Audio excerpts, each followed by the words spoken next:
Hello friends. Finally SSC MTS 2019 exam का joining letter आ चुका है।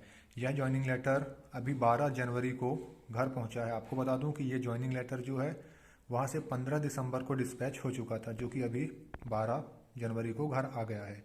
आपको बता दूं कि 2019 एग्ज़ाम का जॉइनिंग लेटर 2022 में यानी पूरे 3 साल के बाद जॉइनिंग दी जा रही है।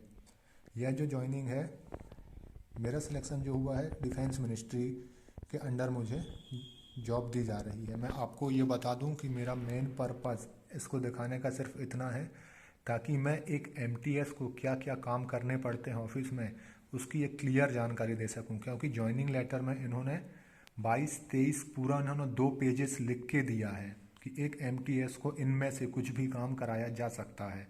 तो आप जो यूट्यूब में हम देखते रहते हैं कि कोई बोलता है हमसे ये काम कराते हैं, कोई बोलेगा वो काम करा रहे हैं, तो वो मैं सारे डाउट्स क्लियर कर दूंगा आपके अभी मैं। क्योंकि यहाँ पे जॉइनिंग लेटर में उन्होंने पूरा लिख के दिया है। साथ ही आपकी जो 2 टाइप्स की जॉब है एमटीएस की, उसके बारे में भी आपको पूरी जानकारी दूंगा। तो सबसे पहले मैं आपको जॉइनिंग लेटर अंदर का दिखा देता हूँ। मैंने निकाल के रखा पहले से।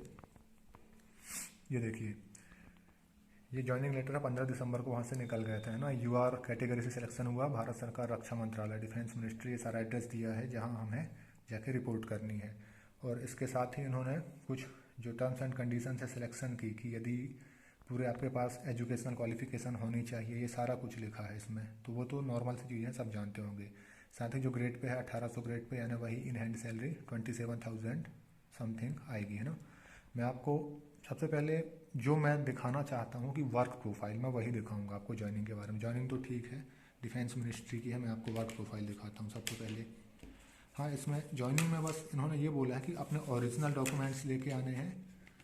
और ये एक मेडिकल फॉर्म दिया है इन्होंने, है ना। मेडिकल फॉर्म को बोला है कि आपको अपने डिस्ट्रिक्ट हॉस्पिटल से डीएमओ, सिविल सर्जन या फिर चीफ मेडिकल ऑफिसर, उसी को डीएमओ बोला जाता है, या डिस्ट्रिक्ट मेडिकल ऑफिसर, इनमें से किसी के भी एक इस फॉर्म में क्या कराना है, आपको सील लगवानी है और उनके साइन कराने हैं। और जो भी चेकअप आपके डिस्ट्रिक्ट हॉस्पिटल वाले करेंगे वो आपको सारे करा लेना है और उनको अटैच कर लेना है। और उसके साथ अटैच करके ज्वाइनिंग, हाँ ज्वाइनिंग का बता दूं मैं, इन्होंने ज्वाइनिंग मेरे को फरवरी का फर्स्ट वीक बोला है कि फरवरी के फर्स्ट वीक तक में आपको ज्वाइनिंग देनी है आके।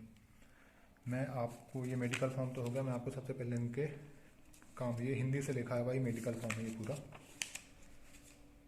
मेडिकल फॉर्म का फॉर्मेट ही है ये इन्होंने पूरे काम बताए हुए हैं। बहुकार्य कर्मचारी, मल्टीटास्किंग स्टाफ, ये 2 तरह से। देखिए, मैं आपको एक डाउट है जो क्लियर करता हूँ। आप जब भी मान लीजिए कि 1 फरवरी को आपने वहाँ पे ज्वाइनिंग के लिए गए आप ऑफिस, तो वहाँ पे आपसे वो एक प्रेफरेंस मांगेंगे कि आप बहुकार्य कर्मचारी की जॉब लेना चाहते हैं, या इसी में दूसरा टाइप है बहुकार्य कर्मचारी स्वागत, रिसेप्शन।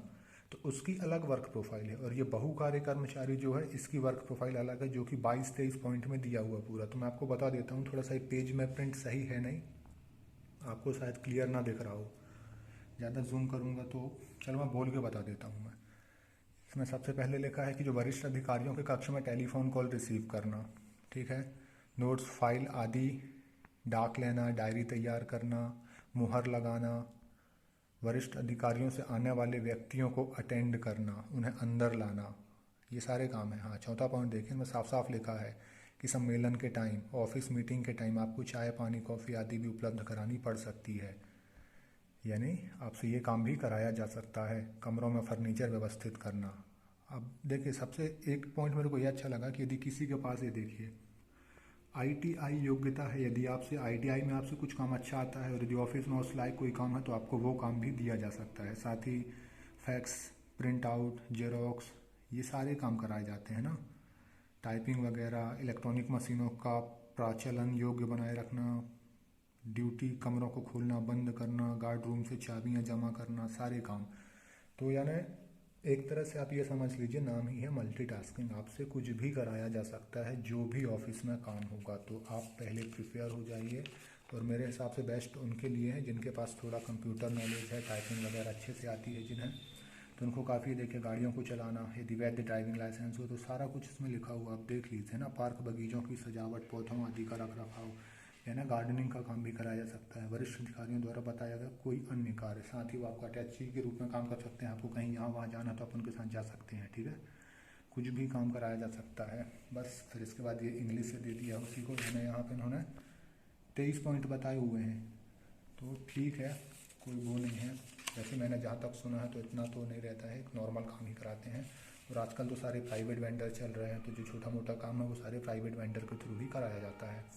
अब जो दूसरा है, देखिए इसमें रिसेप्शन का, यदि आप इसको चूज़ करते हैं कि सर हमें बहुकार्य कर्मचारी स्वागत में आना है रिसेप्शन में, तो इसके कितने काम है। पहला काम इसमें लिखा है रक्षा मुख्य परिसर में जहाँ पे सुरक्षा नहीं है, यानी है ना, तो वहाँ आपको उसकी निगरानी करनी पड़ सकती है, एक तरह से सिक्योरिटी का काम। देखिए मैंने इसके बारे में जो सुना है मैं वो बताता हूँ, ये क्या काम है इसमें जैसे आपका जो ऑफिस है जहाँ पे आपके दस्तावेज रखे होते हैं, तो उस रूम के अंदर एक गार्ड के रूप में किसी को सोना पड़ता है। रात में 10 बजे जाता है वो, सुबह 6 बजे आ जाता है, यानी सिर्फ आपको रात में सोना है, आपकी ये जॉब रहेगी, यानी एक तरह से सिक्योरिटी का काम है। बाहर नहीं, अंदर रूम के अंदर रहना है आपको, वहीं ऑफिस के अंदर आपको सोना है, ताकि कोई बाहर से तोड़ फोड़ करके अंदर का कुछ चोरी चमारी ना कर ले, इस हिसाब से, है ना। तो बस ये है। और आवश्यकता पड़ने पर स्वागत डेस्क, यानी वही एंट्रेंस में खड़े रहो, कोई आ रहा है उसको अंदर लाओ, अपने ऑफिसर से मिलाओ, ये काम करने हैं। तो ये काम एक तरह से आप ये मान लीजिए कि आपको गेट में ही खड़े रहना है, गेट में काम करना है, और एक तरह से ऑफिस के अंदर की सिक्योरिटी का काम है।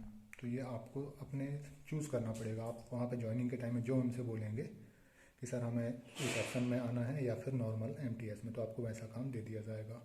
तो आई होप कि आपको समझ आ गया होगा।